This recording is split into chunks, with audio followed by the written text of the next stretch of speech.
friends, to What's Happening Now, the only oasis in the hot, sticky desert of liberal media that wants you to walk down the path of eternal salvation. Tonight we unveil the mysterious origins of the universe, do the rebel yell with the devil himself, fancy a hop, skip, and a jump down those decadent streets of gold, and take a trip only to see you next fallen man. And what's this? We're going to have a lot of hot Christian sects in the studio today, only if you turn your ears to Zion on What's Happening Now.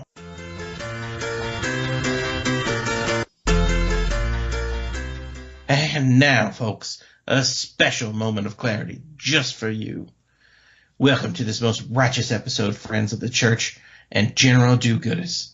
Friends, there's much cause for alarm in this wicked workaday world we find ourselves in today. The latest Pew report shows that atheism in the United States has grown by 400% in just the last 9 years. Folks, atheism is nothing more than a clever rebranding of the idea that you are your own God, that you hold within yourselves the key to controlling your own life, that you are free from the bounds of religious ideals. But friends, you are never free from certain theological truths. It is only in embracing your spiritual existence that you are truly free. For freedom is the light of understanding that you were created with a special purpose, understanding that the light of life burns forever in your soul. This has been your moment of clarity. All right, welcome to the show, folks. My name is Josh. I got a rockin' bod made of iron and burritos, and I'm ready to dish out that brand new thing.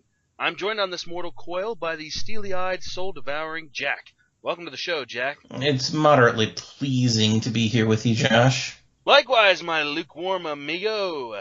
Jack, let's not mince words tonight, as I mince words on accident. What's our first topic of discussion?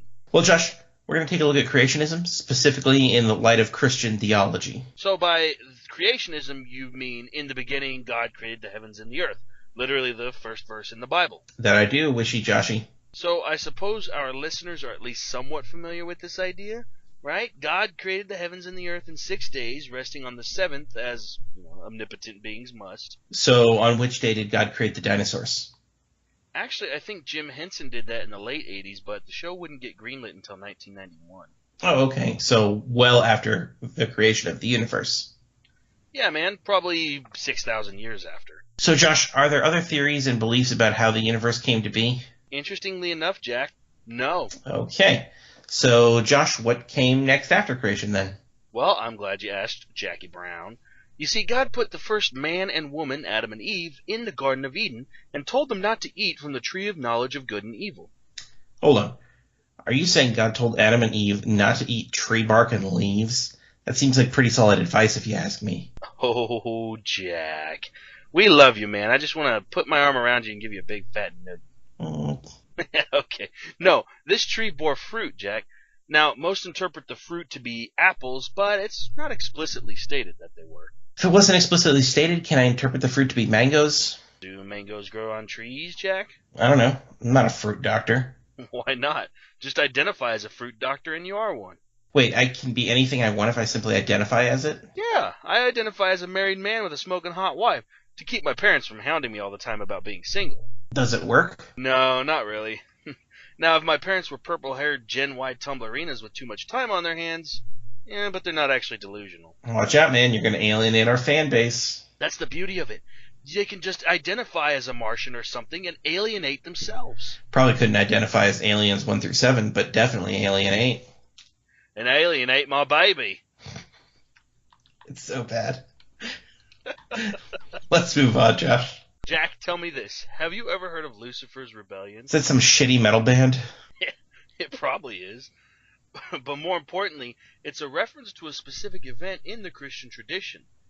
Now, you see, Jack, in heaven there was an angel named Lucifer, considered the most beloved of all God's angels. For some reason or another, he chose to rebel against God and mustered a third of all the angels in heaven to join in his rebellion. Josh, I'm going to let you finish, but let me get some popcorn.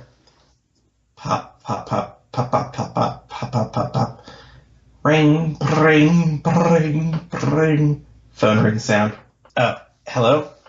Oh, yeah, hey. Not much, yeah, what's going on, Trevor? Yeah, cool. Yeah, no, I'm just hanging out at home. I made some tea earlier this morning. Yeah, it's pretty good. Earl Grey. No, I had it with an English muffin. Yeah, I know. Real cool shit. Yeah. Now I'm probably gonna go have a smoke later after this. Oh, what am I doing? I'm hanging out doing this thing with this fuckhead. Yeah, this guy's a piece of shit. I hate him. Yeah. No, it's a recording thing. Yeah, I probably get lunch. When? I gotta finish this thing. No, I gotta finish this thing. Hold on, I gotta make some more popcorn. Pop, pop, pop, pop, pop, pop, pop, pop, pop, pop, pop, pop. All right. Look, I gotta do this, but then we'll hang out. I'll wrap it up real quick. All right. Talk to you later. See you, Trevor. Okay, I'm back. Thank you for that, Jack. Anyways, Lucifer's rebellion failed, and God cast him and his angel supporters out of heaven. And now Satan lives in hell and attempts to block human beings from eternal salvation. Sounds like Satan is a pretty down-to-earth guy. Or down to hell in this case. Do you follow his Instagram? Oh, definitely. He posts a ton of goofy content on Satan, Satin, Satation, satire. I'm going to give you a citation for that. Too bad he only posts on Saturdays. And he lives out in the booty, so he has to get satellite internet. He uses it to stream his favorite movie, Say Tanny Thing. Say, tan is my favorite color. I believe that's as good a time as any for a ham-fisted transition. Jack, have you ever thought about what life is like in heaven? I always figured that heaven is a half pipe. Yeah, no, it's not.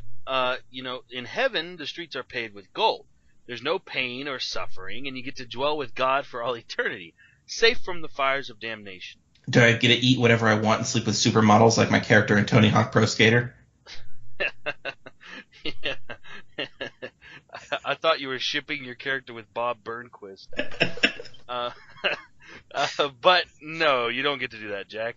Those are base human desires. Heaven is a place of perfection, where you enter into a glorified body and are free from the human condition. Well, what are you doing all day in heaven then? Play Tony Hawk Pro Skater? No, you worship God, and you don't get poked by demons with pitchforks while playing Tony Hawk's Pro Skater. Okay, so you're saying no TV, no internet, no porn, no bang supermodels, no Tony Hawk Pro Skater, no cigars, no porn, no masturbating, no water parks, no porn? So the word is no? Yeah, it sounds like that old Sesame Street song, but updated for adults. Sure, whatever. But if I can't do all those things, it doesn't sound like heaven to me. If I went there, I think I'd just be depressed all the time. Really gives a new meaning to My Blue Heaven. That Steve Martin movie. Yeah, I got that. So Yeah, okay. let's nix these puns and stick to more traditional jokes. What do you get if you cross an elephant with a rhino? I don't know what. Elephino? Uninspired. Alright, I got a better one. Knock knock. Who's there? A broken pencil. A broken pencil who? Never mind. It's pointless. I think it's funny, but it seems like we're really scraping the bottom for laughs here, aren't we? If you and me think it's funny, it's probably not. Anyways, moving right along, Jack, do you know how the Christian church is structured? Sure. You have two major branches of Catholicism and Protestantism, each with their own rich histories. Inside of Protestantism, there are many denominations such as Baptist, Methodist, Assembly of God, and Episcopalian, whose adherents are called Episcopalianates. Because of the alienate. Okay, yeah, I get it. Each operating in different manners, but with mostly the same core beliefs. Yeah, you hit the nail on the head. Always do. So why do you bring this up? Well, Jack, there are those who promote unity among the different modes of Christianity, and there are those who oppose this unity. Among the opposers, there are claims that the Catholic Church is the most evil institution on earth that will literally bring about the end times. That seems a bit extreme. I guess that means you could have two completely different people label themselves as Christians, yet actually differ quite a bit in their core beliefs. Yeah, exactly. You know, Bertrand Russell actually had a hard time defining what exactly a Christian is, and he had to pick a pretty vague definition in order to do it justice. Yeah, well, that guy's fucking lame, so we're now kind of veering towards being boring. We haven't made a joke in almost a minute. A minute, Josh. 1 minute, Jack! So, Jack, what is your favorite season of the year? Oh, it must be the season of the witch. Dude, we talked about this earlier. You were supposed to say fall, so that it would set up the next joke. Okay, fine. Autumn. No, you're actually supposed to physically say fall. Why? Are you going to bring up Albert Fall again? We covered him in episode 1. I was going to talk about the fall of man. But we already did. Remember we mentioned Adam and Eve just 10 minutes ago? 10 minutes? Damn, we really like to drag our feet. It's time to move on to Shots Fired. After these commercials.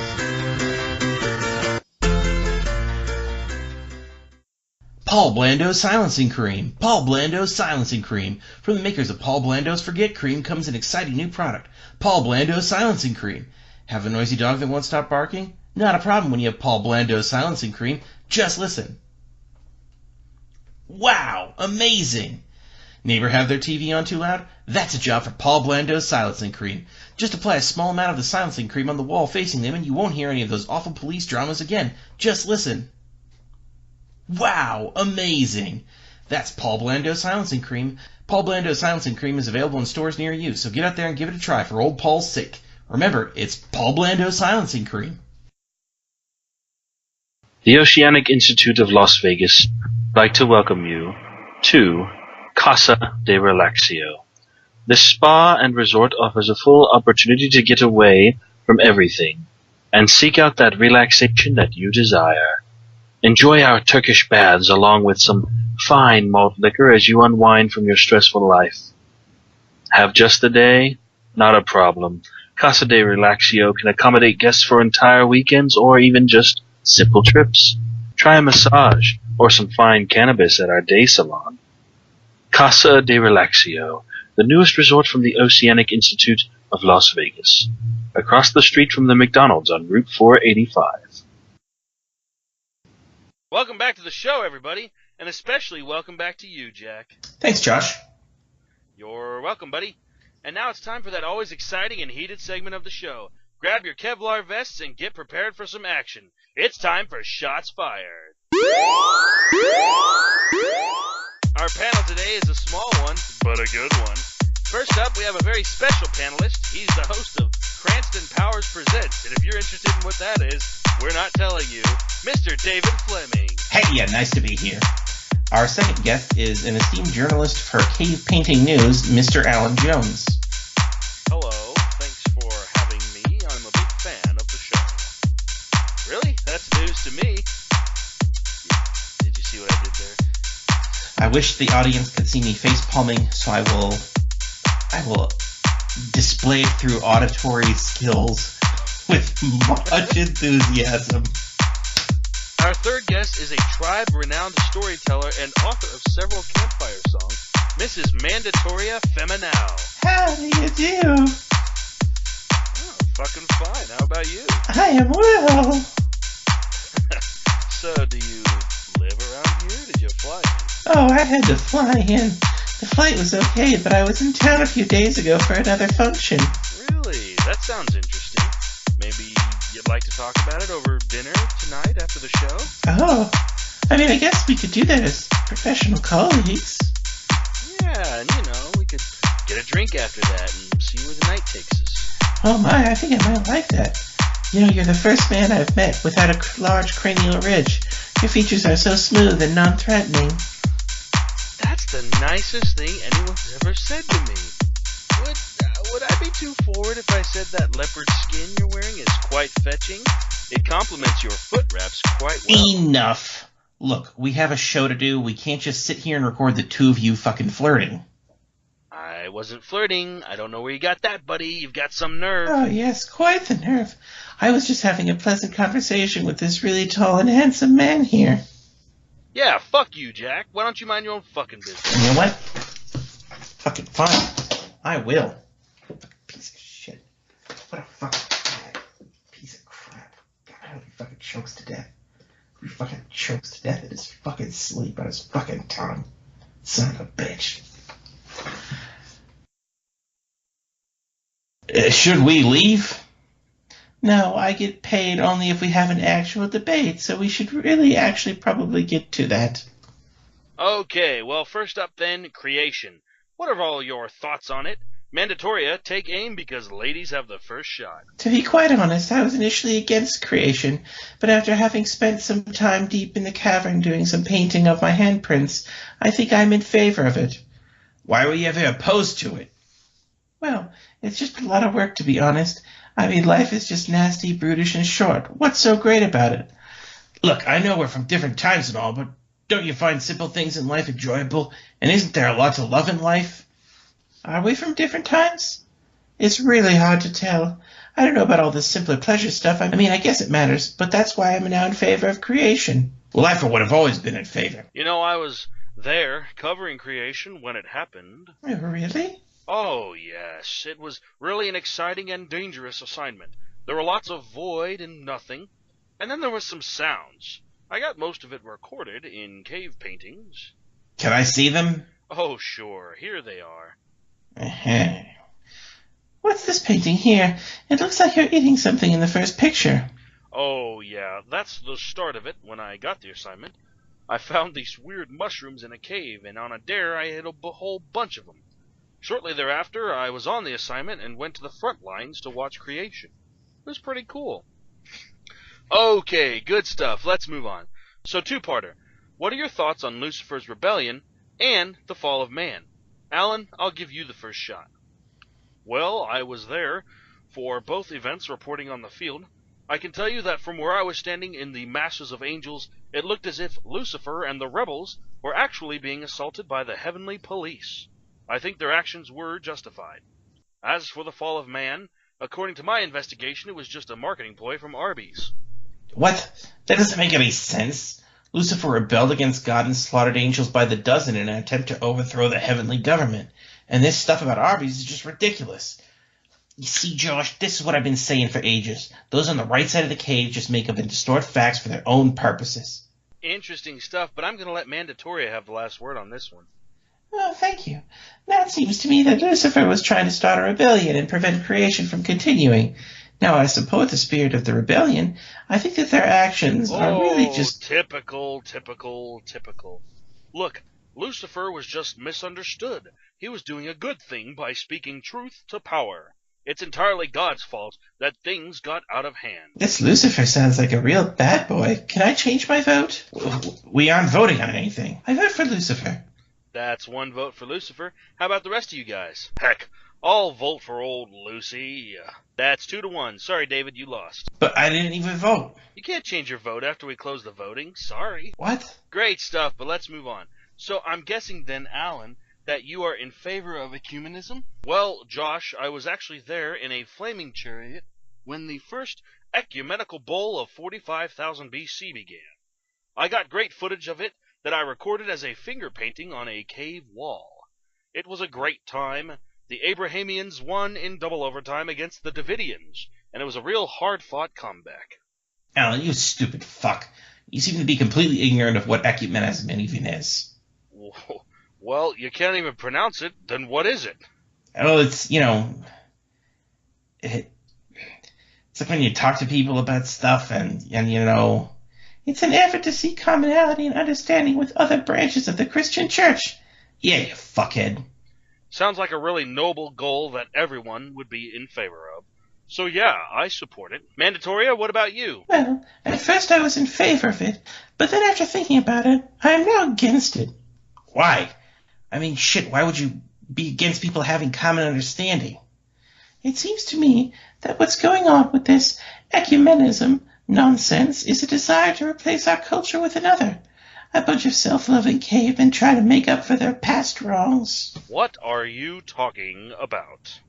What are you talking about? Look, I was there. I know. You can check my record. I've been to every one of those Super Bowls. That's clearly a lie. We weren't even talking about Super Bowls. Oh, I'm mistaken. I guess I just got a little confused. Confused?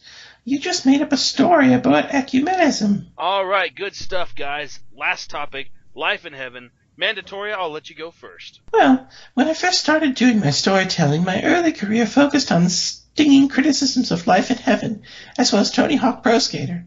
Later, as my thought developed more clearly, I started to examine the issues of what utopia afterlife might really be like, and I began to think that it would probably just be people listening intently to what I have to say. So I'm now in favor of it. Fascinating. David? I think the afterlife provides a good hope for people here on Earth. Whether or not we can actually achieve it or properly conceive of it, you learn a great deal about people by understanding what their version of life in heaven will be like. For me, it seems like life in heaven would be a wonderful place where I'm surrounded by my friends and family in a loving environment full of joy and cheer. Very nice. Alan? Look, I was there when the streets of heaven were paved with gold. I'm good friends with heaven's zoning commissioner, Peter Landry. I've been up there several times. It's a beautiful place with great golf courses. It's got a great drainage system, but it has a bit of a problem with some overcrowding and rolling blackouts. They are getting things pulled together and fixed up, though. Great stuff, guys. Up next, I sit down with Andrew Davensky for our one-on-one chat. Don't go anywhere. We'll be right back. It's time for What's Happening Now World News Bulletin.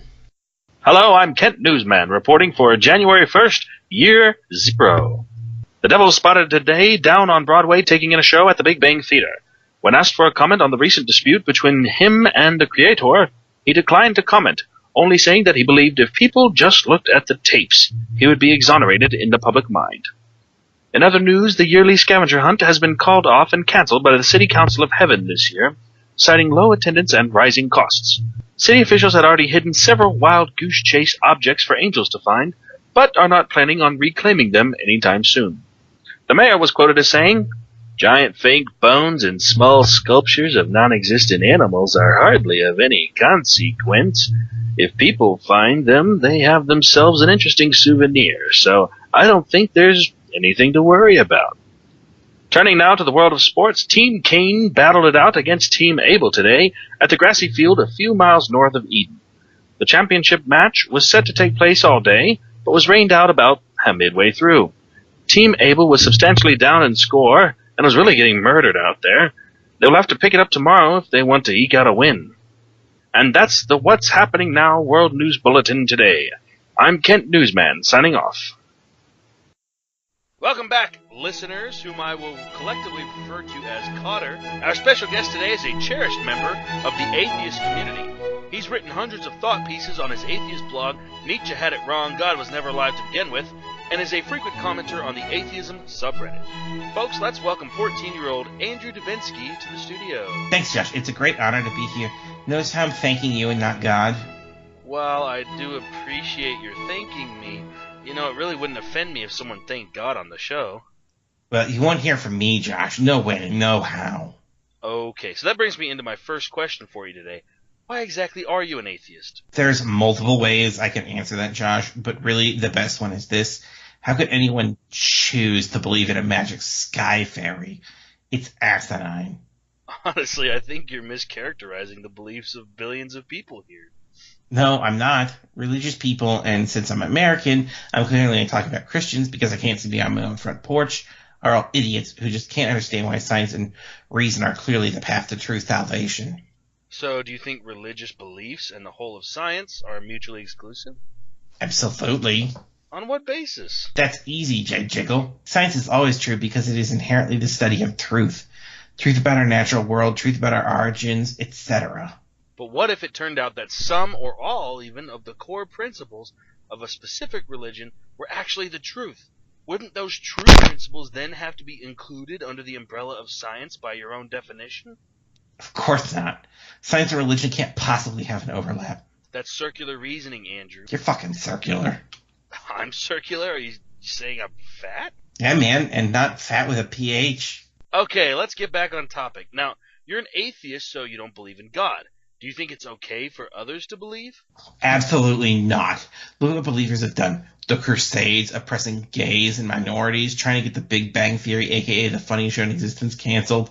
The list goes on and on, Josh. Whoa. The Big Bang Theory is cringe incarnate. A truly awful, offensive experience akin to watching your own brain rot. You just don't get the show, man. I think it's a little above your head. At any rate, I would definitely say, on top of being an atheist, I'm anti-theist. I actively campaign to separate people from their religious beliefs in favor of enlightenment that comes with my worldviews. Don't you think that's a little short-sighted? Of course not, man. Religious people are just nut jobs, constantly trying to convert others to their silly beliefs. We need to throw off the oppressive shackles of religion if we're going to make progress as a society. But isn't Christianity a major influence on modern Western ideology, though? The same ideology that generally promotes equality, freedom, and not having oppressive, tyrannical governments? No, Goff, you're mistaken. All of the Founding Fathers were clearly atheists. Actually, the majority of the Founding Fathers were Christian of some kind. while some of the big names, such as Thomas Jefferson and George Washington, were almost certainly deists. Let's not bring history into this. Instead, let me tell you a little story about something that happened. This kid at my middle school likes to go around sharing the good news, fucking asshole, and preaching about Jesus or some crap. One day, anyway, he approached me and tried to tell me about God and going to heaven and whatnot. I told him I'm too smart to believe in a magic sky fairy like his stupid ass, and that I knew definitely that God doesn't exist. When he asked how I can know that, I told him it's because there's no way a magic sky fairy can exist. It's silly to believe in. What are you, 12? And frankly, it sounds like something pulled from a cheesy fantasy novel. So wait, you didn't actually offer any arguments against God's existence? You just insulted the guy's beliefs and made up a silly moniker for God? Exactly, Josh. I'm not going to fool around with silly things like logic and evidence, even though I supposedly align myself with science and reason. So you want to have your cake, but also not have it? Exactly. Okay, Andrew, I want to make a little confession to you. We here at What's Happening Now are loud, proud, card-carrying Republicans. We wanted to bring you on the show so we could basically characterize all atheists as idiots who don't know any real arguments against God. Well, I'm honored. Glad to hear it. So, Andrew, please confirm our conservative audience's misconceptions about atheism and tell us why you're really an atheist. Because I hate God. Obviously, I do actually believe in him deep down in my heart, but I had a traumatic experience several years ago that I now blame God for. Exactly what we all thought. Folks, let's give a circular round of applause for Andrew Davinsky, idiot and atheist extraordinaire. It's been my immense atheistic pleasure to be here. We'll be right back. Tonight on Masters and Calhoun, the two detectives find themselves at odds with one another about how to solve a case. Can the two resolve their differences in time to bring down the killer, or will the tension in the partnership cost one of them their own life? In a case that will shock the foundations of the MLPD, Masters and Calhoun go up against one another to catch a killer. Then on Taggart and Mulhaney, the two cops find themselves chasing down a vicious killer with a sick twist. Can the two put aside their differences long enough to crack the case? And how does the growing romance between Taggart and Mulhaney's ex affect the partnership? The two will have to settle their beef to crack this one. Then at 9, it's another episode of Badge. Still tracking Muldoon's killer, Harrison crosses paths with an ex-FBI agent out for revenge. Will he be friend or foe? Does he have a clue that will help Harrison bring Muldoon's killer to justice? Or will Harrison help him get his revenge?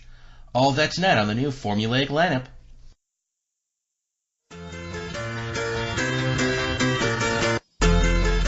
Thanks for coming back to the show, folks, and now for some final thoughts. Oftentimes, final thoughts segments contain the message of the episode or story in a bite-sized format. The idea is to illustrate the themes in a plain-spoken manner, and to do it at the end so it resonates with you more than anything else. However, not all final thoughts segments re-deliver the moral of the day in the sloppiest way possible. Some final thoughts segments make the rounds of inane chatter, delivering nothing useful or insightful for the masses to walk away with. Still other final thoughts segments like to ramble on and go in circles, delivering no new information but still ending with a clumsy, unrelated aphorism. Remember, you can fool some of the people all of the time, and all of the people some of the time, but you can't fool all of the people all of the time. Well, Josh, I have to say this might be our most exciting episode of the show yet. Yes, it is, Jack. It's made all the more exciting by you just blindly agreeing with everything I say. Yes, Jack, I think you've summarized it perfectly. What was with that final thoughts segment, though? It had nothing to do with the topics of today's episode. Well, Princess, I implore you to do better. Fine, fuckhead, I will. And now, folks, our final thoughts. It is criminally unfair that people assume science and reason are inherently at odds with religious ideologies. In fact, we've often seen that one field actually sharpens or advances the other. Throughout history, many important scientific advances were religious